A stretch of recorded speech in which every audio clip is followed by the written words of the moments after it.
अस्सलामु अलैकुम वरहमतुल्लाहि वबरकातुहू। इन्नल हम्दुलिल्लाहि नहमदुहु व नस्तईनुहु व नस्तगफिरुहु व नु'मिनु बिही व नतवक्कलु अलैहि। नऊज़ु बिल्लाहि मिन शुरूरि अनफुसिना व मिन सय्यिआति अमालिना।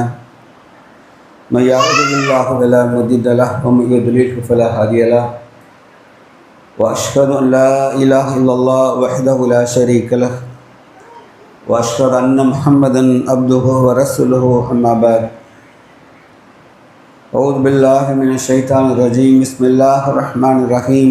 या अय्युहन्नास इत्तक़ू रब्बकुमुल्लज़ी ख़लक़कुम नफ्सिन वाहिदा व ख़लक़ मिन्हा ज़ौजहा बस्स मिन्हुमा रिजालन कसीरन व निसाअ वत्तक़ुल्लाहल्लज़ी तसाअलून बिही वल अरहाम इन्नल्लाह कान अलैकुम रक़ीबा। या अय्युहल्लज़ीना आमनू इत्तक़ुल्लाह व क़ूलू क़ौलन सदीदा युस्लिह लकुम अअमालकुम यग़फ़िर लकुम ज़ुनूबकुम व मन युतिइल्लाह व रसूलहु फ़क़द फ़ाज़ फ़ौज़न अज़ीमा। अल्लाहुम्मा सल्लि अला मुहम्मदिन व आलि मुहम्मद कमा सल्लैता अला इब्राहीम व अला आलि इब्राहीम इन्नका हमीदुम मजीद। अल्लाहुम्मा बारिक अला मुहम्मदिन व आलि मुहम्मद कमा बारकता अला इब्राहीम व अला आलि इब्राहीम इन्नका हमीदुम मजीद। கண்ணி மிகுந்த எல்லாம் அல்லாஹ்வின் நல்லடியாரான மார்க்க சகோதர சகோதரிகளே, இஸ்லாம் என்ற அழகிய மார்க்கம் தனித்து சிறந்து விளங்குகிற, இமயமாய் உயர்ந்து நிற்கிற,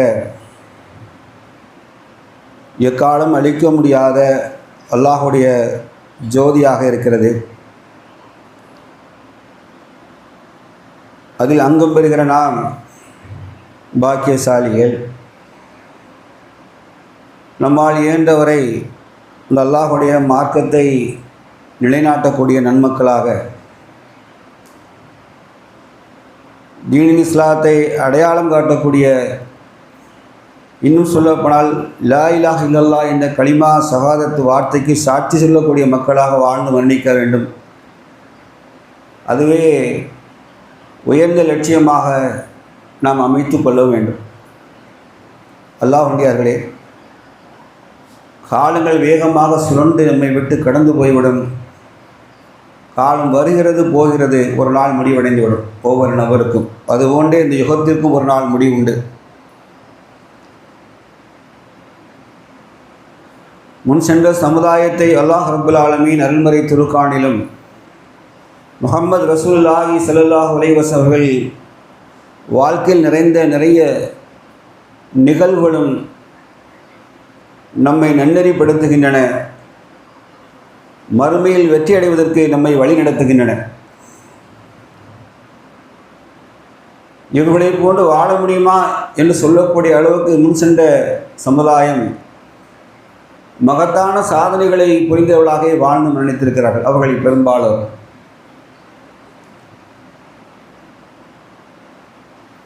இறை நம்பிக்கை என்பது அது வார்த்தை அல்ல, அது செயல் வடிவம். அதை நாம் மரணிக்கும் வரைக்கும் முழுமையாக நாம் அதில் மூழ்கி திளைத்தவர்களாக, அதில் இன்பம் கண்டவர்களாக வாழ வேண்டும். ஈமானை அல்லாஹ் ரப்புல் ஆலமீன் திருக்குர்ஆனில் சொல்லும் பொழுது, முன் சென்ற அந்த சகாபாக்களை பற்றி சொல்லும், அவர்களுக்கு நாம் ஈமானை அழகாக ஆக்கினோம், குஃப்ரின் மீது வெறுப்பை ஏற்படுத்தினோம் என்கிறார். இறை மறுப்பின் மீது வெறுப்பையும் இறை நம்பிக்கையின் மீது நாம் அவர்கள் உள்ளத்தில் அழகானதாகவும் ஆக்கினோம். இந்த உள்ளத்தை அல்லாஹ் ரப்புல் ஆலமீன் நமக்கு அழகாக்கி தருவான், நாம் ஆசை கொண்டார். இன்னமல் மூமினல்லதீன இதா துக்கிரல்லாஹு வஜிலத் குலூபுஹும் வ இதா துலியத் அலைஹிம் ஆயாத்துஹு ஸாதத்துஹும் ஈமான் அலா ரப்பிஹிம் யதவக்கல் வ அகீமுஸ் ஸலாத்த ஆத்து ஸக்காத்த மிம்மா ரஸக்னாஹும் யுன்ஃபிகூன். அல்லாஹ்வுடைய பெயர் கூறப்பட்டால் இதயங்கள் நடங்குகின்றன. அருள்மறை வசனங்கள் ஓதி காண்பிக்கப்பட்டால் ஈமான் அதிகரிக்கிறது. அவர்கள் அல்லாஹ்வை முற்றிலும் சார்ந்து வாழ்கிறார்கள். அவர்கள் தொழுகையை நிலைநாட்டுகிறார்கள், ஜக்காத்தும் கொடுத்துகிறார்கள். அல்லாஹ் கொடுத்தவற்றின் அவன் பாதையிலே செலவும் செய்கிறார்கள் என்று அல்லாஹ் ரப்புல் ஆலமீன் சொல்லி காண்பிக்கிறான். அல்லாஹுடைய பெயரை சொன்னால் நடுங்கக்கூடிய அளவுக்கு ஒரு சமுதாயத்தை அல்லாஹுடைய தூதர் உருவாக்கினார்கள். இதை சொல்வது நான் சொல்கிறேன், நீங்கள் பாருங்கள், இது வந்து சடனாக சாத்தியமா அப்படின்னு ஏதாவது தயங்காமல் ஹெசிடேட் பண்ணாமல் செய்யணும். நான் சொல்கிற விஷயத்தை அப்படி யோசித்தே வாங்க. ஒரு கணவன் மனைவி ஜோடி போகுது, இளம் புது மன தம்பதியினர் கையோடு கைகளை கோர்த்து கொண்டு மகிழ்ச்சியாக நடந்து வருகிறார்கள்.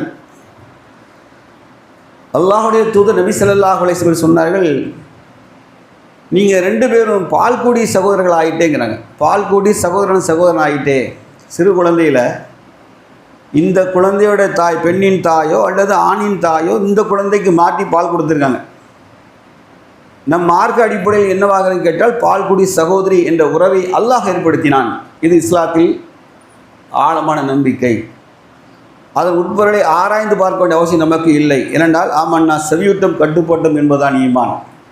கணவன் மனைவி புதுமண தம்பதி எவ்வளோ அன்பாக இருப்பாங்க, எவ்வளோ க்ளோஸாக இருப்பாங்கன்னு நம்ம அந்த வாழ்க்கையை கடந்து வந்த மக்கள். இப்போ அல்லாஹுடைய தூதர் சொன்னார்கள், நீங்கள் பால்குடி சகோதரி இருக்கிற காரணத்தில் நீங்கள் பிரிந்து விட வேண்டும் என்றார்கள். கோர்த்த கையை விளக்கிட்டாங்க. கோர்த்த கையை விளக்கம்லாம் கேட்கல. அதான் சொல்லல. அப்படிங்கிறதுக்குள்ளே நீங்கள் நினச்சி பாருங்கள், உங்களுக்கு ஏதாச்சும் மண்டையில் ஓடுதான்னு பாருங்கள். ஏன் எப்படி நீ அதெல்லாம் வந்து கற்பனையே பண்ண முடியாது. இறை தூதரை சொன்னால் கட்டுப்படும், அப்படி கோடு போட்டு நின்ட்டாங்க. இது நான் சொல்கிறத நீங்கள் கொஞ்சம் யோசிச்சு பாருங்கள். இது சாதாரண இன்சிடென்ட் கிடையாது. சொல்கிறது ஈஸியாக இருக்கும். அது சொன்னாங்க பிரிஞ்சிட்டாங்கம்பாங்க. அந்த 2 பேர் இடத்துல நின்று பார்க்கணும். 2 பேர் இடத்துல நின்று பாருங்கள், அது எவ்வளவு உயர்ந்த தரத்தில் இருந்திருக்கு, எப்படி எந்த அளவுக்கு கட்டுப்பட தயாராக இருந்தார்கள் என்பதற்கு மிகப்பெரிய சான்று. ஈமான் உயர்ந்து நின்ற காரணம் என்ன தெரியுதா? இந்த இறை தூதர் வார்த்தைகளுக்கு கட்டுப்பட்ட சமுதாயம். அதுபோல் அல்லாஹுடைய அகபா உடன்படிக்கையின் போது இஸ்லாத்தை மக்கள்கிட்ட கொண்டு போகிறாங்க. அப்போ ஹஜ்ஜிக்கு வர்ற மக்கள்கிட்ட மதீனாவாசிகள்கிட்ட அல்லாஹுடைய தூதர் இஸ்லாத்தை சொல்கிறாங்க. அப்போது அகபா உடன்படிக்கையில் ஏறத்தாழ 72 ஆண்கள், கொஞ்சம் பெண்கள், 2-3 பெண்கள் நினைக்கிறேன், இவங்க உடன்படிக்கை எடுக்கிறாங்க இஸ்லாத்தை ஏற்றுக்கிறோம்னு சொல்லி. பையத்து செய்யும்போது ஒரு நபி தோழர், அந்த அன்சாரி தோழர் ஒருத்தர் சொல்கிறாரு, என்ன தோழர்களே, இந்த முகம்மது எதுக்கு நம்மகிட்ட பையத்து வாங்குறாரு தெரியுமான்னு கேட்டாங்க. எதுக்கு வாங்குறாரு தெரியுமா? அவர் தெரியும்னார். என்ன சொல்லுங்கள் பாப்பா யாராச்சும். இஸ்லாத்தை எதுக்குறேன்னா வெறுமனே லாயிலாங்க சத்தியம் என்று வாடுகிறது இல்லை. அல்லாஹுடைய தூதருக்கு எதிரிகளால் விரோதம் வந்தால், குரோதம் வந்தால், பகை வந்தால், போர் வந்தால் நீங்கள் உயிர் துறக்கணும். வெறும் சண்டை போட்டது மட்டும் இல்லை, உயிர் துறக்க வேண்டிய உங்களுக்கு தெரியுமான்னு கேட்டார். தெரியும் என்று. அப்படி தான் நாங்கள் சத்தியம் பண்ணாங்க. தெரிஞ்சுக்கிடுங்க. அல்லாஹுடைய தூதரை வந்து நிலை குலையாமல் இருந்ததுக்கு காரணம் தெரியுமா? உன்னதமான தோழர்களை அல்லாஹ் தந்தான். காரணம் அவர்களுக்கு ஈமான் விளக்கம் புரிந்திருந்தது. நான் ஏன் இதெல்லாம் சுற்றி வளைச்சிட்டு வரேன் தெரியுதா? நம்ம வாழ்க்கையில் வந்து எந்த அஜெண்டாவும் நம்மகிட்ட இருக்காது. ஒரு முஸ்லீமான அஜெண்டா எதுவுமே நம்மகிட்ட இருக்காது. நீ நல்ல பொறுமையாக நான் சொல்வதை கவனமாக சிந்திச்சு பாருங்கள். ஒரு முஸ்லீமாக நான் தீனில் இஸ்லாத்திற்கு, அதாவது அந்நசிகா என்றால் பிறந்தளம் நாடுவதுதான். அப்போ அல்லாஹுடைய தூதரை விளக்கமாக கேட்டாங்க. அல்லாஹ் தூதரே, பிறநிலம் நாடுவதுனா என்ன, யாருக்குன்னு கேட்டாங்க. அல்லாஹுக்கும் அவனது தூதருக்கும் இந்த வேதத்திற்கும் இந்த தீனுக்கும் இறை நம்பிக்கையாளர்களுக்கும் பாடுபடுவது தான் இந்த நபி ஸல்லல்லாஹு அலைஹி வஸல்லம் பதிலளித்தார். அல்லாஹ்வுக்கு என்ன உதவி செய்ய போறீங்க? அல்லாஹ்வுக்கு உதவி செய்வது என்பது இறைப்பாதையில் யுத்தம் புரிவது. அல்லாஹ்வுக்கு உதவி செய்வது என்பது இறைப்பாதையில் யுத்தம் புரிவது. அல்லாஹ்வுடைய தூதருக்கு உதவி செய்வது என்பது நபியின் சுன்னாவை வாழ்நாள் முழுவதும் கடைபிடிப்பது. அடுத்து இந்த வேதத்திற்கு நாம் என்ன உதவி செய்வது? திருக்குர்ஆன் படி வாழ்ந்து மரணிப்பது. ஓதுவது மட்டுமல்ல, அதன்படி விளக்கமுடையவளாய் வாழ்ந்து மரணிப்பது. அடுத்தால இறை நம்பிக்கையாளர் மோமின்களுக்கு அவளை துன்பங்கள் துயரங்கள் தீர்க்க பாடுபடுவது. துன்பங்கள் துயரங்கள் தீர பாடுபடுவது. இதைத்தான் அல்லாஹுடைய தூதர் அந்நசிகா அந்நசிகா அந்நசிகா என்று விளக்கமாக சொன்னார்கள். அப்படி ஒரு லட்சியமான வாழ்க்கை நம்மகிட்ட இருக்கா என்பதை நாம் சோதித்து பார்க்க வேண்டும். ஏனென்றால் இஸ்லாம் என்றாலே அன்னசிகான்னு எல்லாருடைய இஸ்லாம்னு சொல்ல, இஸ்லாம் என்றாலே அன்னசிகா என்றார்கள். அப்போ வாழ்க்கை அர்த்தமுடையதாக இருக்கணுமா வேண்டாம்? தயவுசெய்து நம்ம சிந்திக்கணும். கடந்து போய்விட வேண்டாம். இந்த தீனுல் இஸ்லாம் என்பது அல்லாஹுடைய ஜோதி என்று பொருள் என்ன தெரியுமா? அல்லாஹுடைய ஜோதி என்பதை அல்லாஹ் எப்படி தாங்கி பிடிக்கிறாங்க? அவருடைய நல்லடியார்களை கொண்டுதான். இந்த இஸ்லாத்தை அழிக்க முயற்சி செய்யும் போதெல்லாம் நன்னடத்தே உள்ள இறை நம்பிக்கை கொண்ட நல்லடியார்கள் அல்லாஹுடைய மார்க்கத்தை ஓங்கி பிடிப்பார்கள். விரோதிகள் நம் மீது மோதுவார்கள், நம்மளை கொள்வார்கள், கொலை செய்வார்கள், நம்மளை அழித்தொழிப்பார்கள். ஆயினும் இறை நம்பிக்கையார்கள் இஸ்திகாம இன்னல்லதீன காலு ரப்புனல்லாஹ் சும்மஸ்தகாமத் தனஸ்ஸல் அலைஹில் மலாயிகா, அல்லாஹ் தான் என் ரப்பு இவர்கள் உறுதியாக நிற்பார்கள். அங்கே இஸ்லாம் நிற்கும். உறுதியாக நிற்பார்கள், இஸ்லாம் நிற்கும். அபுதாலி பள்ளத்தாக்கில் 3 ஆண்டு காலம், 1 நாள் 2 நாள் இல்லை, அது அந்த தேசம் நீங்கள் கவுண்ட் பண்ணிட்டு வாங்க. இன்றைக்கி பாலஸ்தீனா யுத்தம் நடக்கு. ஏறத்தாழ 400 கொஞ்ச நாள் அக்டோபர் 7 கணக்கு எடுத்துக்கிடுங்க. லாஸ்ட் இயர் அங்கே வாழக்கூடிய மக்கள் உண்ண உணவு இல்லை, வீடு இல்லை, தண்ணி இல்லை, மருத்துவம் கிடையாது, எந்த புகழும் கிடையாது, ஒரு இடம் நிரந்தரம் கிடையாது. எங்கே போனாலும் குண்டு விடும், அதை தவிர யாரும் கிடையாது. அந்த மக்கள் 400 நாள் கடந்து போகிறது எப்படி இருக்குன்னா ஒவ்வொரு யுகம் கடந்து போகிற மாதிரி இருக்கு. 3 ஆண்டு காலம் வேறு எந்த பிரச்சனையும் கிடையாது. இதில் கூட நிலப்பிரச்சனை நீங்கள் சேர்த்துக்கிடலாம். இதில் காசா இந்த நிலப்பிரச்சனை நீங்கள் சேர்த்துக்கொள்ளலாம். ஆனால் எந்த பிரச்சனையும் கிடையாது. அஷ்ஹது அல்லா இலாஹ இல்லல்லாஹ் அஷ்ஹது அன்ன முஹம்மது ரசூலுல்லாஹ், இந்த 2 வார்த்தை தான். ஊரை விட்டு ஓடுன்ட்டான். ஊரை விட்டு ஓடுங்க. குழந்தைகளையும் தூக்கிட்டு பெண்களும் குழந்தையுமா கணவனுமே வந்துட்டாங்கல்ல. பசி பட்டினி, குழந்தைகள் கதறுகிற சத்தம். ஆட்டின் ஒட்டகத்தின் தோலை ரோமத்தை கறிக்கிட்டு தோலை தின்னாங்க. மரத்தின் பட்டைகளையும் இலைகளையும் உண்டார்கள். ஆடுகள் உண்டிட்டு எப்படி சின்ன சின்ன ஒழுக்கை போடுவதை போன்றே மலர் கழித்தார்கள். அப்படியே இருக்கு. 3 வருஷம், 1 நாள் 2 நாள் இல்லை. இங்கே தான் ஈமான் அல்லாஹோட ஜோதி உதிக்குது. ஜோதி பிரகாசம் எப்படி தெரியுமா? அந்த 3 ஆண்டுகள் தங்கியிருந்த இறை நம்பிக்கையாளர்கள் வார்த்தையிலிருந்து, தூதரே உங்களோடு இருந்ததனால் இந்த துன்பம் என்று யாரும் ஒரு வார்த்தை கூட உதிர்க்கவில்லை. இங்கேதான் அல்லாஹ் ரப்புல் ஆலமீன் இந்த தீனுல் இஸ்லாத்தை நிலைங்க அல்லாஹுடைய ஜோதி பிரகாசிக்கிற இடமா இருந்துச்சு. எப்படின்னா ஈமான் என்பதை அல்லாஹ் ரப்புல் ஆலமீன் எப்படி கொடுத்தாங்க அப்படின்னா, இவங்க ஃபிட்டாக இருக்காங்கன்னு பார்த்துட்டு தான் என்ன பண்ணான், ஒவ்வொரு ஸ்டெப்பாக நகர்த்தலாம். ஈமானை கொடுத்துட்டு அவர்களுக்கு தகுதி படைத்தலா என்பதை வினாடிக்கு வினாடி சோதனை ஓடிச்சு. பயங்கரமான சோதனை ஓட்டம். இதை நம்ம லேசாக கருதிவிடக்கூடாது. ஆகவே அவர்கள் பெரிய அசிவாரத்தை போட்டுட்டு போயிட்டாங்க. பலமான அசிவாரம். கட்டிடத்தை ஓங்கி உயர எழுப்பி செஞ்சிட்டாங்க. பெரிய முழு மாளிகை நம்ம கையில் தந்துட்டு போயிட்டாங்க. பிரம்மாண்டமான இஸ்லாம் என்ற மாளிகை நம்ம கையில் கொடுக்கப்பட்டு விட்டது. அதை பாதுகாக்க வேண்டிய கடமை தான் நமக்கு. அதுலையாவது நம்ம உருப்படியாக இருக்கோமா என்றும் பார்த்து கொள்ள வேண்டும். மரணத்தில் கூட இஸ்லாம் ஒரு தத்துவத்தை சொல்லுதா இல்லையா? வேற எந்த மார்க்கமாவது மரணத்துக்கு பிறகு இன்னென்ன விஷயங்கள் உனக்கு உண்டு என்று சொல்லியிருக்கா? நீ மன்னரை சென்ற பிறகு 3 விஷயங்கள் உன்னை பின்தொடர வேண்டும் என்று இஸ்லாம் சொல்லுச்சு. ஒவ்வொரு மன்னரை வாசியும் சாதனையாளராக வாழ வேண்டும். தனக்கு பின் தன் சந்ததிகள் சாலிகான சந்ததிகளையும் பிரார்த்தனை பின்தொடரும் என்றால், வெறும் பிரார்த்தனையின் இஸ்லாம் சொல்லலை, சாலிகான பிள்ளைகளையும் பிரார்த்தனை என்ற வார்த்தையை சேர்த்து சொல்லியிருக்கு. நமது பிள்ளைகள் சாலியாக வளரணும். நம் பிள்ளைகள் சாலிகான பிள்ளைகளாக வளர வேண்டும். வளர்க்காத மன்னரைக்கீழே போனால் அதற்கு மன்னரையிலே நாம் தான் அடி வாங்க போகிறோம். பயனுள்ள கல்வியை நாம் விட்டு செல்ல வேண்டும் என்று இஸ்லாம் சொல்கிறது. அப்படி என்றால் பயனுள்ள கல்வி நாம் கற்க வேண்டும். கற்காத பிறருக்கு போதிக்க முடியாது. கற்காது நம் போதிக்க முடியாது. மன்னரை வாழ்க்கை என்பது இறை நம்பிக்கையாளர்களே நமக்கு கொடுக்கப்பட்டிருக்க பெரிய அஜெண்டா. அது நல்லா ஞாபகத்தில் வச்சுக்கிடணும். இந்த பாடி இந்த பூமியில் கடைசி சகாதத்தை சொல்லி சரியும் போது இவன் வீழ்ந்தான் அழிந்தான் என்றால் வீழ்ந்தான் இவர்கள் முஸ்லீம்கள் வாழ்வார்கள். முஸ்லீம்கள் வீழ்வார்கள். மன்னரைக்குள்ளே மௌத்தாகி வீழ்வார்கள். ஆனால் வாழ்வார்கள் என்றால் சதகத்துல் ஜாரியா, நிரந்தர தர்மங்களை இந்த பூமியில் வச்சிருப்பான். இன்னார் உருவாக்கியது இது நல்ல காரியம் நடக்கிறது என்று சொல்லக்கூடிய அளவுக்கு அல்லாஹ் முடியார்களே பரந்த மனப்பான்மையோடு இந்த பூமியிலே வாழ வேண்டும்.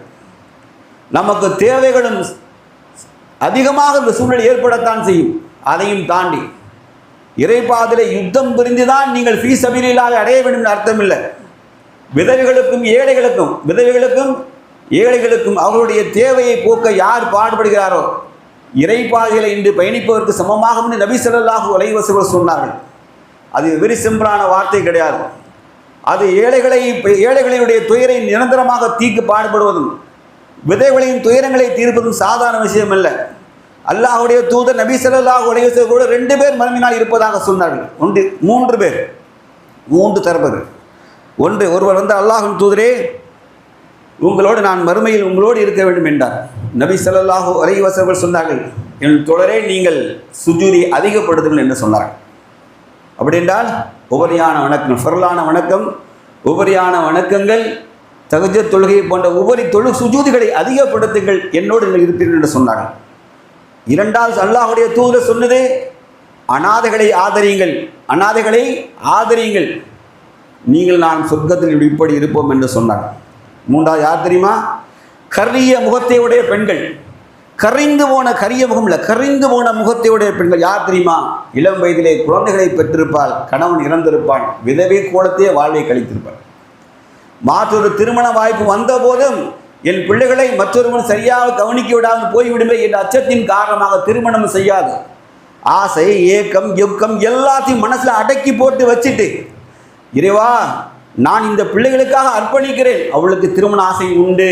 அதுதான் சொல்ல சொன்னாங்க. எல்லாம் இருந்து முகங்கள் ஆசைகளால் கரைந்து போயின, ஆயினும் தியாகம் செய்து நின்றாலே இவள் நாளை மறுநாள் சொர்க்கத்தில் என்னோடு இருப்பாள். நபி ஸல்லல்லாஹு அலைஹி வஸல்லம்.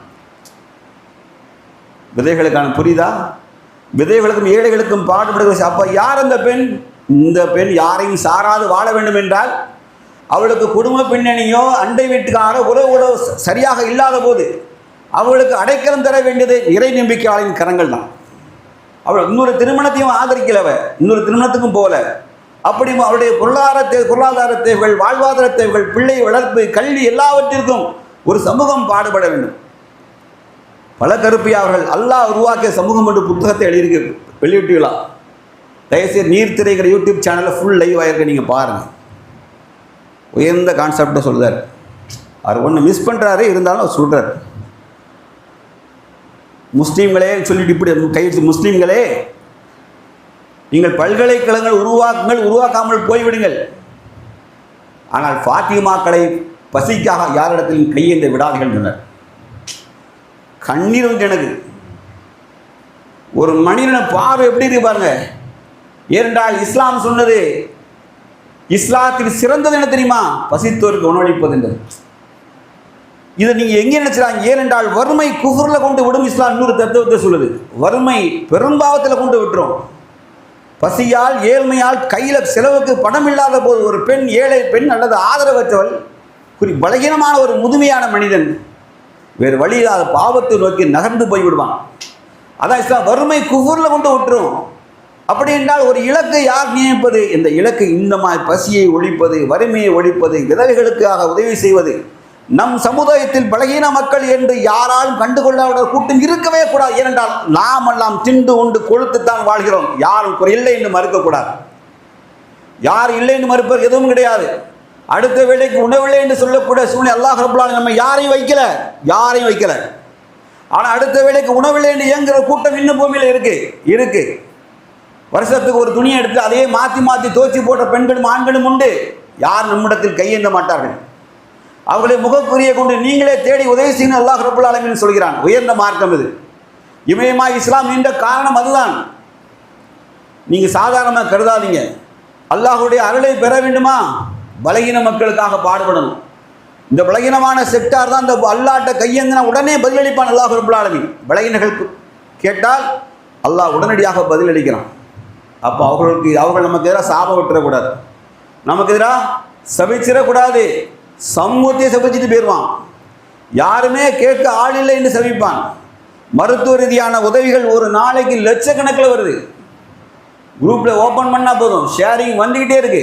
இன்னாருக்கு உடம்பு சரியில்லை, முடியல, இத்தனை லட்சம் தேவை. இந்த வக்ஃப் போர்டு பண்ணாடைகள் என்ன பண்ணுறான்னு தெரியல. பல லட்சக்கணக்கான கோடி ரூபாய் சொத்துக்களை, வக்ஃப் சொத்துக்களை கையில் வைத்துக்கொண்டு அதை முறைப்படுத்த தெரியாது. முஸ்லீம்களுக்கு ஒரு மெடிக்கல் காலேஜை உருவாக்கி, பெரிய ஹாஸ்பிட்டலை உருவாக்கி, முஸ்லீம்களில் சேவை செய்யும் போது ஜாதி மதங்களை கடந்து சேவை செஞ்சு என்ன செய்யலாம்? நாம் நம்முடைய பலத்தை காமிக்கலாம். மிகப்பெரிய சோர்ஸ் இந்த வக்ஃப் சொத்து, மிகப்பெரிய கோடிக்கணக்கான ரூபாய் சொத்து இருக்கு. சண்டாளர்கள் இவர்கள் மார்க்கத்தையும் கற்கல, அரசியல்வாதிகளின் அடிமைகளாக போகணும். நம் சொத்துக்களுக்கு ஆட்சியாளர்கிட்ட போய் கெஞ்ச வேண்டிய நிலையை உருவாக்கி வச்சுட்டான். நான் பேசுவது சாதாரண விஷயம் இல்லை, இதெல்லாம் சிஸ்டம். வக்புலிருந்து என்ன செய்யலாம்? ஏழை பெண்களுக்கு நம்ம பென்ஷன் கொடுக்கலாம். பிள்ளைலாம் இறந்துட்டான், கணவன் இறந்துட்டா, ஒரு முதுமை பெண் இஸ்லாத்தில் முதியோர் இல்லம் கிடையாது, ஆனால் உருவாக்க வேண்டிய கட்டாயத்துக்கு தள்ளப்பட்டுட்டே இல்லையா? வக்பு போடுன்னு ஒன்று இருந்து ஏன் அவன் செய்ய மாட்டேங்கான்? இதெல்லாம் செய்யணும், சிஸ்டமேட்டிக்காக செய்ய வேண்டிய, ஒரு சமுதாயமாக செய்ய வேண்டிய, முஸ்லீம் செய்ய வேண்டிய கடமை இருக்குது. அந்த கடமையை தவறிட்டாங்க, இப்பவும் தவற விட்டுட்டு இருக்காங்க. நான் என்ன கேட்கேன், நோய் நாளைக்கு 60 லட்சம் 80 லட்சம் பில்லு போடுறானே, கெட்ட வசதி எவன்ட்டப்பா இருக்கு? யார்கிட்ட இருக்கு? புருஷனை வச்சுட்டு ஒரு 5 நாளைக்கு முன்னாடி சத்திரம்பள்ளி வாசலில் மகரிப் தொழுகை முடிஞ்சு நான் போகிறேன். ஒரு சகோதரி, இந்த தாய் நகரை சேர்ந்த சகோதரி, மேலப்பாளையம் பெண், மகரிப் மேலே இளம் வயசு பெண், ஹிஜாபெல்லாம் போட்டுட்டு வாசல் இப்படி நிற்கி. கொஞ்ச நேரம் தொழுது பார்த்துட்டே இருந்து நான் கிட்ட போனேங்க, வாமான்னு கூப்பிட்டேன். எங்கேருந்து வரீங்க? இந்த மாதிரி தாய் நகர் ஜமாத்து லெட்டர் கையில் இருக்கு. கணவன் 2 கால் செயல்படாது, கிட்னியும் ஃபெயிலியர் ஆகிடுச்சு. என்னமா செய்கிறீங்க சொல்லாரு. இன்னும் அரசன் ரியாஸ் சார் வந்து மெடிசன் மட்டும் வாங்கி தராங்க. என் வாடகைக்கோ, எனக்கு குமர் பிள்ளையும் இருக்குது என் வீட்டில், சின்ன வயசுலேயும் கட்டி கொடுத்துட்டாங்க. நாங்கள் 2 பேரையும் பார்த்தா ஒன்று போல இருப்போம், அந்தளவுக்கு சமய ஏஜில் இருக்கிற மாதிரி இருப்போம். எனக்கு வந்து வாடகைக்கு பணம் இல்லை, என் கணவர் அவரை நான் பராமரிக்கணும், நான் பொருளாதாரத்துக்கு போகணும், நான் வீட்டில் இருந்தால் தான் அவரை பார்க்க முடியும், ஏன்னா ஹேண்டிகேப்பு, அவரை தூக்கி கொண்டு போய் தான் வைக்கணும், நான் வேலைக்கும் எடுத்து போக முடியாது, எனக்கு பெருசாக படிப்பும் கிடையாது, ஆக தான் கையை தூக்கிட்டு நிற்கங்க. இப்போ இதுக்கு என்ன பதில் சொல்கிறது? இது யார் செய்யணும்னு நினைக்கிறீங்க? ஜமாத்தில் ஒன்று கொடுத்துருக்காங்க. ஜமாத் டீசெண்டாக என்ன பண்ணிக்க தெரியுமா? ஒரு லெட்டர் எழுதி, இந்த வரும் என் சகோதரி புருஷனுக்கு கணவன் கால் சரியில்லை, அவங்களுக்கு கிட்னி ஃபெயிலியர், நீங்கள் தாராளமாக செய்யுமாறு கேட்டுக்கொள்ளுங்க. லெட்டரை கொடுத்துட்டு கவுட்டைகளை கையை கொடுத்து படுத்தாங்க. லெட்டரை கொடுத்துட்டு படுத்தாச்சு. இப்போ ஜமாத்தா சரி பண்ண முடியாது அப்படின்னா அப்புறம் எதுக்கு நீங்கள் ஜாமியான் நோக்கம் என்ன? அதே பழக்கருப்பியா சொல்கிறாரு, இந்த பூமி எங்கே உங்களுக்கு தொழுமிடமாக இருக்குது, அழகான பாயிண்ட்டு. ஆனால் அல்லாஹ் உங்களை என்ன சொன்னான் தெரியுமா? பள்ளியில் போய் தொழுங்கன்னு சொன்ன. ஏன் தெரியுமா? உங்களை சமூகமாக வாழ கற்றுக் கொடுக்குறேன். ஒரு சமூகமாக நீங்கள் வாழுங்கள், தனித்து போயிடாதீங்க. பள்ளிவாசல் என்பது சமூக வாழ்க்கைக்காக. எதுக்கு ஜமாத்தை அவன் நிற்கணும்? அவன் பள்ளி வீட்டில் கிடந்து தொழுதுட்டு எடுக்க வேண்டியதானே? அப்படி என்றால் பிறர் துன்பங்களை ஷேர் பண்ணிக்கலாம், பிறருடைய கஷ்டங்களை துன்பங்களை ஷேர் பண்ணிட்டு அதை நீக்குவதற்கு எஃபோர்ட் போடணும். என் சமூகம் இன்னொன்று இவன் தான் வெற்றிகளத்தனமாக நோம்பு கஞ்சிக்க அரசாங்கத்தில் போய் நிற்கான, வெக்கங்கிட்ட போயிருக்க, பச்சரிசி தான் இப்போ மனு கொடுத்து நிற்கான். அரசாங்கம் ஓப்பனாக சொல்லுது, இது சாராயம் விற்ற காசில் தான்ப்பா தாரோம், நாங்கள் சலுகைகள் எல்லாம் எங்கேயும் தரம் கேட்டால் சாராயம் விற்ற காசில் தான் கொடுக்க முடியும் எங்களால் அப்படின்னு அரசாங்கம் ஓப்பனாக சொல்லுது. இந்த பள்ளிவாசல் வெக்கமில்லை, எங்கள் ஹக்குங்க, என்னதான் உரிமையா? என்ன உரிமைன்னு கேட்டான். ஏடா இதுக்கு முன்னாடி இன்னும் சொல்லிட்டு போய் இப்போ தான் வெளிப்படையாக ஏடிஎம்கே கவர்மெண்ட் சொல்லிட்டு, சார் எல்லாமே உங்களுக்கு சாராய பணத்தில் தான் வருது, இல்லாட்டா எங்களால் அரசாங்கம் செய்ய முடியாது, இந்த மக்களுக்கான உரிமைகளே சலுகைகளை செய்ய முடியாது ஓப்பனாக சொல்லிட்டான். இவன் எங்களுக்கு நாங்கள் 800 தலைக்கட்டு இருக்கோம், எங்களுக்கு வந்து பச்சரிசி கொடுங்கன்னு மனுவை உள்ளே விடுவோம். அதை வாங்கிட்டு வந்து அதை முழுசாக யூஸ் பண்ணுறதும் கிடையாது, அதை வெளியே கிலோ 5 ரூபாய் விற்றுறது. 5 ரூபாய்க்கு அட சண்டான ரேஷன் கடைக்காரன் கொள்ளையடிக்க விட கேவலமாக ஒரு முஸ்லீம். நானும் ப்ரூவ் பண்ணிட்டா என்கிட்ட சொன்னான், 5 ரூபாய்க்கு போம்பா. ரேஷன் கடையில் எவனா அரிசியை தூக்கிட்டு வந்தால் அவன் குற்றவாளியான். ஜமாத்தே இந்த அயக்கத்தனத்தை பண்ணுது பாரு. நீங்கள் நினச்சி பாருங்க, இதெல்லாம் வெக்க உணர்வே இல்லாமல் செய்ய வேண்டியதை செய்யலை. எல்லாம் என்ன செய்வான் தெரியுமா? நம்ம இழிவுபடுத்தோம். நம்மகிட்ட எல்லாம் தந்துருக்கான், தந்துட்டு நமக்கு அறிவு கொடுத்தான், பயன்படுத்துகிறேன்னா நம்ம கூமுட்டா பையா, அப்படி தானே? அறிவு இருக்குது, பயன்படுத்தலாம் கூமுட்டை. உடல் ஆரோக்கியம் இருக்குது, ருக்கும் சுஜிதும் செய்யலை அப்படின்னா யாரு? நான் நயவஞ்சகன். செல்வம் இருக்குது, தர்மம் செய்யலாம், நீ கஞ்சன். அல்லாஹ்வோட பதில ஷைத்தானி, நீ தோழன் நீ, இல்லையா? அதே போல் அல்லாஹ் நமக்கு பெரிய சிஸ்டத்தை தந்திருக்கான். வறுமை ஏழ்மையெல்லாம் ஒழிக்க ஜக்காத்து சிஸ்டம் தந்திருக்கு. ஜக்காத்தை பற்றி நினைத்து பார்க்க நேரம் இல்லை. ஜக்காத் என்பது எவ்வளவு பெரிய காரியத்தை செஞ்சது. இஸ்லாம் என்பதை ஓங்கி பிடித்த தூண்களில் பலமான தூண் ஜக்காத். 40ல் 1 பங்கு. நம்ம கூட 100ல் 2% அவர் கரெக்டாக சொல்லுவார், அதை சிம்பிளாக சொல்லுவார். 40ல் 1 கொடுங்க. ஃபாத்திமாக்களை கையேந்த விடாதீர்கள். நம்ம பிள்ளைகள் படிப்பு, நல்ல அறிவுள்ள பிள்ளைகள் படிக்கிறான், நல்ல கெட்டியான வரான், மேல் படிப்புக்கு சப்போர்ட்டுக்கு ஆள் கிடையாது. தாய் தந்தையும் தூக்கி நோட்டை தூக்கிட்டு ஓட வேண்டியது. யார்கிட்ட போகிறாங்கன்னு வச்சு தெரியுமா? ஒரு செல்வந்தர் உண்மையிலே தர்மம் செய்யக்கூடிய அவன்கிட்ட 100 பேர் போய் நிற்கான். அவன் ஒரு கட்டத்தில் நொந்து போய் எப்பா ஆளை விடுங்கப்பா என்னையாது எவனா ஒருத்தன் சொல்லி போகிறது 1000 பேர் வரிசையாக போய் நின்று அவன் ஒரு கட்டத்தில் வெக்ஸாகி அட போங்கப்பா ஆளை விடுங்கப்பான்னு ஓடிடலாம். இது ஒரு அவமானமான செயல். நம்மகிட்ட சிஸ்டம் இருக்கா இல்லையா? கையில் வெண்ணெயை வச்சுட்டு கேவலமாக போய் நடக்கிறான். அதோட விளைவு என்னாச்சு தெரியுமா? நான் சொன்ன நல்லா கேவலப்படுத்துவான்னு வக்பு சொத்து நம்ம சரியாக பயன்படுத்தலை. 75 ஆண்டுலாம் சரியாக பயன்படுத்தலைல இந்த பிடுங்க போகிறான். ஓட்டுறோம் சட்டம் ஜாயின்ட் பார்லிமெண்ட் கமிட்டியில் நிற்கிது. வந்த பிறகு இருக்குது வேடிக்கை பாருங்கள். வேணுன்னே வக்பு சொத்துக்குள்ளே வழக்க போட வைப்பாங்க. இதில் எங்களுக்கு சொந்தம் இருக்குது, அது இருக்குது, நாங்கள் இத்தனை வருஷமாக குடியிருக்கோம்னு சொல்லி அந்த வக்பு அத்தாரிட்டிக்குள்ளே முஸ்லீம் எல்லாம் ஒருத்தன் உள்ளே வந்தான்னா அவன் என்ன செய்வான்னா கண்ணை பற்றிட்டு எழுதுவான். அவங்க சொல்ல தானே தீர்ப்பு நீ இது வந்து இல்லை உங்களுக்கு இல்லை 200 வருஷம் இங்கே கோயில் வச்சு குடியிருக்காங்க அவங்களுக்கு தான் சொத்து நாசம் எல்லாம் அழிய போகுது, எல்லாம் சரியாக போகுது. நாம் கொடுத்த அல்லாஹ் தந்த அம்மானியங்களை பாதுகாக்கலை. ஈமான் அம்மானியம் மட்டும் தெருக்கு போயினாச்சு. இன்னும் தர்காக்களில் கூட்டம் வழிஞ்சு சாகுது. தர்காக்களில் அல்லாஹுடைய தூதர் திருமணத்தை இந்த உலகத்திற்கே முன்மாதிரியாக காமிச்சாங்க. இங்கே என்னது திருமணம் இன்னொன்று செய்து கச்சேரியும் பாட்டும் கும்மானம் வரதட்சணையும் என்ன ஆட்டம் பாட்டது கொஞ்சம் கூட பஞ்சம் கிடையாது. பண திமிரெடுத்து கொடி பிடிச்சி ஆடுறானுங்க முஸ்லீம்கள். அல்லாஹ் என்ன செய்வான்? அப்படியா நீ பண்ண விட உங்கள் பொம்பளை பிள்ளைகளை என்ன பிரச்சனைன்னா ஒரு பணக்காரன் திமிரெடுத்து இந்த மாதிரி கொளுத்து செய்கிறான். அந்த திருமணத்தை யாரெல்லாம் பங்கெடுக்கா தெரியுமா? 10 விசாவுக்கு வழி இல்லாத போய் அந்த பெண் வீட்டு 3 பொம்பளை பிள்ளை வச்சுருப்பா. வீட்டில் ஏழ்மையும் தாண்ட மாட்டுது. அந்த கல்யாணத்தை தின்னுட்டு வர்றது. அல்லாஹ் என்ன செய்வான்? சொல்லுங்க. அல்லாஹ் அப்படியா இது நீ ஆதரிக்கிறியா? உன் 3 பிள்ளையை எடுத்து உடனே கையேந்து விட்டுறேன். சிஸ்டத்தை உடைக்கிறோம்ல, நம்ம பயப்படும்ல. இந்த கல்யாணம் நம்ம பிள்ளைக்கு சாத்தியமாகாதுன்னு நினைக்கிறோம்ல. அல்லாஹ்வை பயந்து இருக்கணும்ல. கிடையாது. தெரிஞ்சே போய் அந்த கல்யாணத்தில் உட்காந்து திங்கிறது. வெட்க உணர்வு கிடையாது. மார்க்கத்தை உடைக்கிறோம், அழிக்கிறோம். நாங்கள் பிற சமுதாய மக்கள் திருமணத்தை விட்டுருங்க, அதுக்கு நீங்கள் போகாதீங்க. ஏன்னா அது அவங்க சிஸ்டம் வேறு. நம்ம வந்து ஈமான் கொண்டாச்சு. அல்லாஹ் கூப்பிட்டு விடுவான். யா இகல்லதீனா ஆமனு இறை விசுவாசிகளேன்னு கூப்பிடுவான். நம்மளை கூப்பிட்டு நீ இந்த மாதிரி செய்யாத, இதை நீ செய், டூஸ் அண்ட் டோன்ட்ஸ், செய்யுங்கள் செய்யாதீர்கள் அல்லாஹ் கட்டளை போடுறானு இல்லையா? நமக்கு தான் போடணும். நீங்கள் காஃபி ரொட்டி கல்யாணம் பண்ணி போங்க, அது வேறு. அவங்க இது சிஸ்டத்துக்குள்ள வரமாட்டாங்க, நமக்கு தேவையில்லை. மூமினா இருந்த பிறகு முஸ்லீம் பெண்களை தவப்பமாக போய் பள்ளிவாசலில் பிச்சை எடுக்க வைக்கிறது யாரு? தர்மம் எடுக்க வைக்கிறது யாரு? சிஸ்டத்தை நம்ம உடைச்சோம். எல்லாம் இழிவுபடுத்தினானே இல்லையா? என்ன பண்ணிட்டான்? நம்மளை கொண்டு பிச்சை எடுக்க விட்டுட்டான் பள்ளிவாசலில். அம்மா அஸ்ஸலாமு அலைக்கும். காரணம் யாரு? நாம் அழித்துக்கிட்டது தான், நாம் அழித்து கொண்டது தான். அல்லாஹ் ஜமாத் என்று பெரிய அருள்கொடையை தந்தான். அந்த ஜமாத்துகள் மூலமாக அதே பலக்கரிப்பா திருப்பி சொல்றாரு. ஏன்பா மோடி சட்டத்தை கூட தோற்கடிக்க முடியும்? ஏன்? நீங்கள் உங்கள் ஜமாத்து பிரச்சனைகளை பள்ளிவாசலே தீர்த்து கொள்ளுங்கள். ஏன் கோர்ட்டுக்கு போறீங்க? கோர்ட்டுக்கு போனால் தான் அவன் சட்டத்துக்கு செல்லும். அவன் சட்டம் செல்லாமாக்கணுமா? நீங்கள் ஒத்துமையாக உங்கள் பள்ளிவாசலுடைய பிரச்சனையை முடியுங்க. அதற்கு எல்லா அனுமதியும் உங்களுக்கு இருக்குமா? ஏன் செய்ய தவறீங்க? கடைசி என்னாச்சு? நீதிமன்றத்தின் நீதிமன்றத்தில் போய் மார்க்கம் தெரிந்தவர்கள், தெரியாத நீதிபதிகள், சில நேரங்கள் நேர்மையான நீதிபதி யாராக இருந்தாலும் அவர்களுக்கும் ஆட்சதிகாரத்துக்கு ப்ரெஷர் வரும்போது சில நேரங்கள் அவங்க செய்கிறாங்க, தன் பேனாக்களை திருப்பி விடுறாங்க. வேறு வழி கிடையாது. அவங்களுக்கும் ப்ரெஷர் இருக்குது, ஒன்றும் செய்ய முடியல. அப்போ கடைசியில் முடிவு யார் கையில் மாட்டுது? சமுதாயத்தின் மீது தலையெடுத்து இந்த சட்டத்தை எல்லாம் நம்மளே உடைச்சிட்டு என்ன செய்யணும்? அநியாயத்தை நமக்கு நாமே சுமந்து கொண்டோம். இமயமாக இருந்த இந்த மார்க்கத்தை கொஞ்சம் கூட அதனுடைய அருள்கொடைகள் என்னென்று அறிவில்லாத சமுதாயமாக மாறியதன் காரணமாக நம்ம என்ன பண்ணிட்டோம்? எல்லா உரிமைகளையும் இழந்துட்டோம். எல்லா வளர்ச்சியை நோக்கி கீழே போயிட்டோம். நமக்கென்று எந்த ஒரு சிஸ்டமும் இல்லை. நான் 2வது ஒரு முக்கியமான சம்பவத்தை சொல்லி நிறைவு செய்கிறேன் இன்ஷா அல்லாஹ்.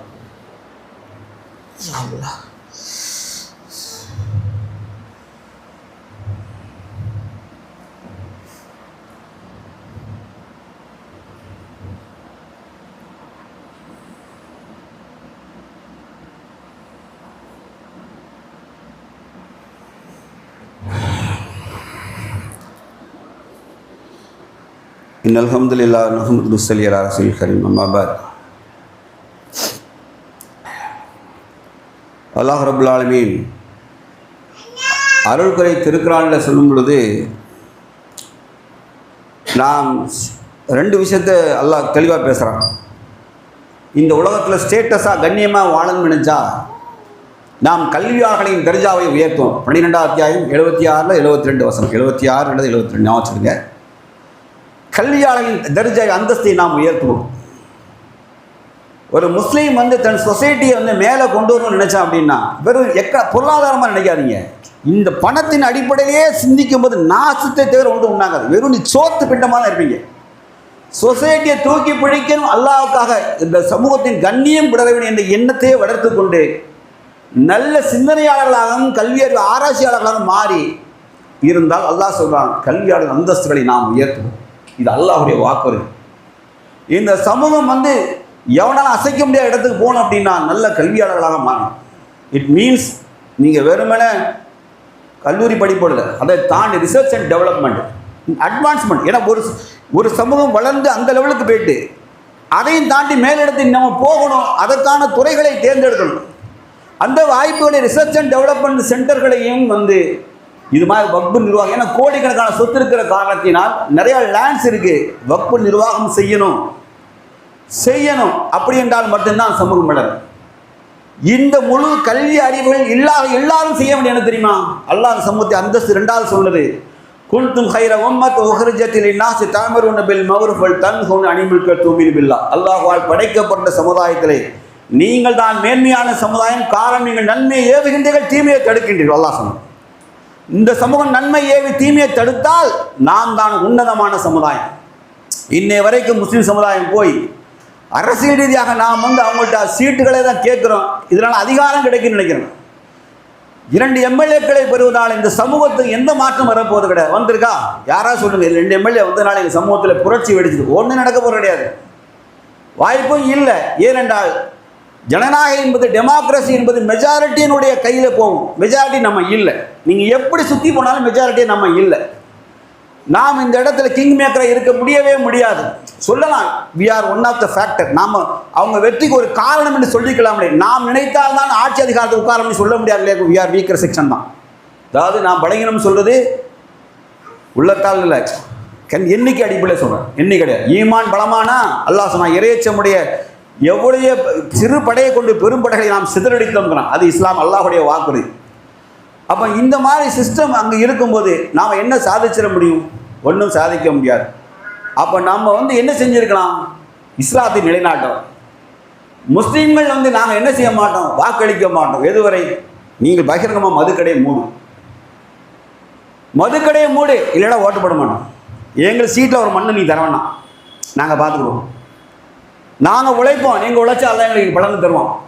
நாங்கள் விவசாயம் பண்ணால் அல்ல எங்களை அறுவடையை தருவான். நான் கார் ஓட்டினா சம்பாதிப்பேன். முடியுமா? முடியாதா? ஆனால் எல்லாரும் சேர்ந்து அரசாங்கத்தை எப்போ மிரட்டலாம் கேட்டால் எதுக்கு மிரட்டுறோம்? எனக்கு சீட்டு ரேட்டில் நான் கேட்கல. நான் கேட்பது பல பேரில் உயிர் பலியாது. குடிச்சிட்டு வண்டியை ஓட்டணும், அப்பாக்களை எத்தனை அடிச்சு காலி பண்ணிட்டு போயிடணும். குடும்பத்தின் ஆண்மகன் விபத்தில் செத்து போனால் அந்த குடும்பம் தலையில போயிடும், தெருக்கு போயிடும். நினைச்சு கூட பார்க்க முடியாது. நான் நல்லவன் தான், நான் குடிக்கல, ஆனால் எதிர்த்தளம் அடிச்சுட்டானே, ஏத்தாலும் குடிச்சிட்டு அடிக்கிறானே, போதையில் கொள்றானே, நம்மளை குடிச்சிட்டு அடித்து குரல இருந்து கிடக்கான். முடியல, அவனால் படுக்கையில் வச்சுட்டு மனைவியால் பார்க்க முடியல. தூக்குறா நோட்டை தூக்கிட்டு ஓடுறது ஆஸ்பத்திரி. பாவம். கல்லானானும் கணவன் புல்லானாம் புருஷன் சொல்லி வச்ச காரணத்தினால் அந்த பெண்ணை அவனை தூக்கி கொண்டு ஓடுறா. காலமுள்ள மனைவிக்கு பாரமாக தான் இருக்கான், சாகிற வரைக்கும் பாரம். அரசாங்கத்தை தூக்கி போட்டால் என்ன மெடிசின் இருக்குது? இருக்கிற மெடிசின் ஊசி போடுவான். ஜிஹெச்சை சொல்லி குறையில்லை, அவங்க இருக்கிற மருந்தை போடுவாங்க, இல்லைன்னா கையை வச்சிருவாங்க. அவ்வளோதான், தட்ஸ் ஆல், முடிஞ்சிட்டு. உண்டா இல்லையா நான் பேசுறது? மதுவினால் எத்தனை குடும்பம் தெரியல. இன்னைக்கு தினந்தோறும் வருமானத்தில் பெரும்போதே குடிச்சிட்டு மீண்டும் மனைவி தாலி அக்கிரம் எத்தனை பேர் இருக்கான்? விழுப்புரம் பக்கத்தில் விதவை கிராமம்னே கிராமம் இருக்குது தெரியுமா? 160 வீடில் 110 விதவைகள். தெரிஞ்சுக்கிடுங்க, எல்லாம் உலக ஹிஸ்டரி ரெக்கார்டு பிரேக் பண்ணியிருக்காங்க. தமிழ்நாடு குடியில் எல்லாம் வெளியே சொல்ல மாட்டான், எவனும் சொல்ல மாட்டான். அப்போ ஒரு முஸ்லீமின் கடமை என்ன? முஸ்லீம்களை என்ன செய்யணும்? எங்களுக்கு சிஏ என்ஆர்சி நான் மட்டும் ரோட்டில் கடந்து கத்த வேண்டியது. நம்ம ரோட்டில் கடந்து என் வாழ்வுரிமை போச்சு, வாழ்வுரிமை போகத்தான் செய்யும். நான் தான் சொன்னேன், உனக்கு வாழ்வுரிமை கொடுத்தது இஸ்லாத்தை நிலைநாட்ட அனுமதி கொடுத்தான். ஆனால் அதை வச்சு என்ன செஞ்சோம்? எந்த நன்மையும் எவ்வளோ எந்த தீமையும் தடுக்கல. அப்படியா? நீ எதுக்கு இருக்க? நீயே அகதி. நல்ல சட்டத்தை போடுவான், நீயே அகதிடா. தூக்கு டிடென்ஷன் அட்டை அல்லா போட்ட உத்தரவு. அல்லா நாடாம அணுவும் மசியாவது நம்பக்கூடியவங்க எப்படி நம்ம எதிரி நம்மளை கை வைக்க முடியும்? நாம அல்லாஹ்க்கு பிடிச்ச மாதிரி நடந்தா அல்லாஹ் செய்ய மாட்டோம், அல்லாஹ் நம்மளை கைவிட மாட்டான். சரிதானே? உண்டா இல்லையா? என்ன சிஸ்டத்தை கடைபிடிச்சோம்? ஒன்றுமே செய்யற. பெரிய தீமை அது சமூகத்தில். முஸ்லீம்கள் அதுக்கு தயாராக. எங்க வரி என்பது எப்படி? செல்வந்தர்களுக்கு வரி இருக்கணும். இவன் என்ன பண்ணான்? கூட்ஸ் அண்ட் சர்வீஸ் டேக்ஸ் கொண்டு வந்து ஒவ்வொரு பொருளையும் வரின்றான். ஒவ்வொரு பொருள் வரி யாருக்கு தெரியுமா? யாருக்கெல்லாம் தெரியுமா? நம்ம வீட்டு வாசலில் தர்மம் எடுக்காம பாரு ஐயான்னு சொல்லி தர்மம் எடுக்கணும். அவன் ஒரு தீப்பெட்டி வாங்கினான்னு வச்சுக்கேன், அதில் அவனுக்கு வரி இருக்குது, எழுதி வச்சுக்கிடுங்க. அவன் ஒரு தீப்பெட்டி வாங்கினான், லாபம் வரி, வருமான வரி என்பது என்ன? வருமானத்தில் தான் வரி. நான் ஒரு வியாபாரம் செய்கிறேன், அந்த வியாபாரத்தில் எனக்கு 10% லாபம்னா அதில் 2% அரசாங்கம் தரணும் கேட்பது வரி. மாறாக பொருளின் மீதே வரி. பொருள் யாரு? பிளாட்ஃபார்மில் படுக்க இடம் இல்லாமல் பிளாட்ஃபார்மில் சுருண்டு படுத்து கிடக்காம பாரு, தன் வாழ்க்கையை அதிலே கழிப்பான், அவனுக்கும் வரி. இந்த மாதிரி ரோட்டில் வந்து பசிக்கிறியான்னு சொல்லி கேட்டு நிற்காத ஒரு பெண்ணு, அவள் ஒரு பார்சல் வாங்கினா அதுக்கும் வரி. இதெல்லாம் முஸ்லீம் கேட்கக்கூடாதுன்னு இந்த மத ஆளுங்கள் புரிஞ்சு வச்சிருக்காங்க, சும்மால பேச மாட்டாங்க. ஜிஎஸ்டி வரி கொடுமையானது. இதை யார் பேசணும்? தீமையை தடுக்கணும்னு சொன்னால் இதை அரசியல் நடத்தி ஒதுக்குறதா? இஸ்லாம் அரசியல் இல்லாத இஸ்லாம் இல்லை. பலகீன மக்களை பாதுகாக்கணும். எப்படி பாதுகாப்பீங்க? பணக்காரன் கோடீஸ்வரனுக்கெல்லாம் வரியும் கடனும் தள்ளுபடி. இது யார் எதுக்குன்னு நினச்சிக்கிறீங்க? கூகுளில் போய் ராகுல் காந்தி போய் பாராளுமன்றத்தில் தடுக்கணும்னு நினச்சிருக்கான். ஆலிம் தலபா கட்டினா சுபஹானல்லாஹ் 33 சொல்லி, அல்ஹம்துலில்லாஹ் 33 சொல்லி, அல்லாஹ் 34 சொல்லி, நல்ல கறி வச்சுட்டு தின்னு, நல்லா படுத்துரு, மாதம் வந்தால் பாத்தியா ஓது, மௌலுது ஓது. இப்படி ஒரு இஸ்லாத்தை உலகத்துக்கு அடையாளம் காட்டி தீன் இஸ்லாத்தை சுருக்கி சுருக்கி சுருக்கி அல்லாஹ் தான் நம்மளை பாதுகாக்கணும். மக்களே, வெறும் தொழுகை, நோன்பு, ஹஜ், ஜக்காத், இஸ்லாம், ஈமான் மட்டும் இல்லை. இது 5 தூண்கள் தான். முன்னில் இஸ்லாம் அல்லாஹ் ஹம்சின். இந்த தூணுக்கு மேலே மார்க்கம், பலமான மார்க்கம் இருக்குது, அழகிய ஒளி தரும் மார்க்கம் இருக்குது. அல்லாஹ்வுடைய விரோதிகளை தன் நாவினால் ஒளியினால் அல்ல அதை அழிச்சிருவது. அப்படிப்பட்ட உயர்ந்த மார்க்கத்தில் உயர்ந்த செயல் திட்டங்கள் இருக்குது. அதாவது எனக்கு கபூரில் போனாலும் கபூரில் நமக்கு நல்ல பாக்கியம் இருக்க செய்திகள் வரன்னு சொல்லக்கூடிய மார்க்கத்தை வாழும்போது எப்படி கழிக்கும் என்பதை தனி மனிதனாக, குடும்பமாக, சமூகமாக எப்படி நாம் அதை செயல்படுத்தணும் என்பதை அல்லாஹ் ரப்புல் ஆலமீன் அவன் ஒளி மூலம் விளக்கிட்டான். தூதர் வாழ்ந்து காண்பித்து விட்டார்கள். நாம் சரியாக வாழ்ந்து நினைக்கிறோம் என்று சொன்னால், களிமா சகாதத்துக்கு சாட்சி சொல்லக்கூடிய மக்களாக வாழ நாம் தவறிவிட்டால் நாம் தான் குற்றவாளி. உனக்கு கொடுக்கப்பட்ட மார்க்கம் தீன் எது என்று மன்னரையிலே கேட்கும் பொழுது இஸ்லாம் என்று சொல்வதற்கு ஈஸியாக வராது. அதை வாழ்ந்து காட்டினால் மட்டுமே தான் வரும். அல்லாஹ்வுக்காக வாழ்ந்து மன்னித்தால் மட்டுமே ரப்புக்க என்றால் உன் இறைவன் யார் என்ற கேள்விக்கு பதில் எப்போது வரும் தெரியுமா? அல்லாஹ்வின் பேரை சொன்னா இதயம் நடுங்கும் போது அந்த வார்த்தைக்கு பதில் வரும். உமக்கு அனுப்பப்பட்ட தூதர் யார் என்று கேட்டால் நபியின் சுன்னாவை அடிக்கடி பின்பற்றக்கூடிய, உயிர் மூச்சாய் கருதக்கூடியனது. எனது சுன்னாவை ஒரு காலவன் பின்பற்ற எப்படி தெரியுமா? இவன் பைத்தியம் என்று சொல்வார்கள். அது வரைக்கும் இந்த சுன்னாவை கடைபிடிப்பார்கள். அல்லாஹ்வுடைய தூதர் சுன்னாவை கடைபிடித்தா என்ன சொல்லுவானா? இது ஊசு போயாப்பா, எப்பயும் வேறு இதையே பேசிகிட்டே இருப்பாமா. அவர்கள் தான் அல்லாஹ்வுடைய தூதர் சொன்னான். கண்ணியம் அல்லாஹ்வுடையார்களே, இந்த மார்க்கம் இலக்கோடு வந்தது, அது இலக்கோடு தான் பயணிக்கும். நாம் அதில் மெம்பரா அல்லது ஒதுங்கி நயவஞ்சகனாக வாழ்கிறவமே நாமே தீர்மானித்துக் கொள்ள வேண்டும். அல்லாஹ் ரப்புல் ஆலமீன் ஒல தமுத்துன இல்லா வந்து முஸ்லீமாக நீ மரணிக்க வேண்டாம்னு சொல்கிறான். அது மேலே அல்லாஹும்ம தவஃபனி முஸ்லிம் அல்ஹிக்னி பிஸ்ஸாலிஹ், இறைவா யாரெல்லாம் எங்களை முஸ்லீமாக மரணிக்க செய், சாலிஹீன்களோடு சேர்த்து அல்லாஹ் குர்ஆனில் நபிமார்கள் கேட்ட துவா கற்றுத்தரான். நம்ம அந்த துவாயை கேட்போம், அதுபடியே வாழ்ந்து அதுபடியே மரணிக்க அல்லாஹ் ரப்புல் ஆலமீன் பேரருள் புரிவானாக. வாஹிர் தவானா அல்ஹம்துலில்லாஹி ரப்பில் ஆலமீன். அஸ்ஸலாமு அலைக்கும் வரஹ்மத்துல்லாஹி வபரகாத்துஹு.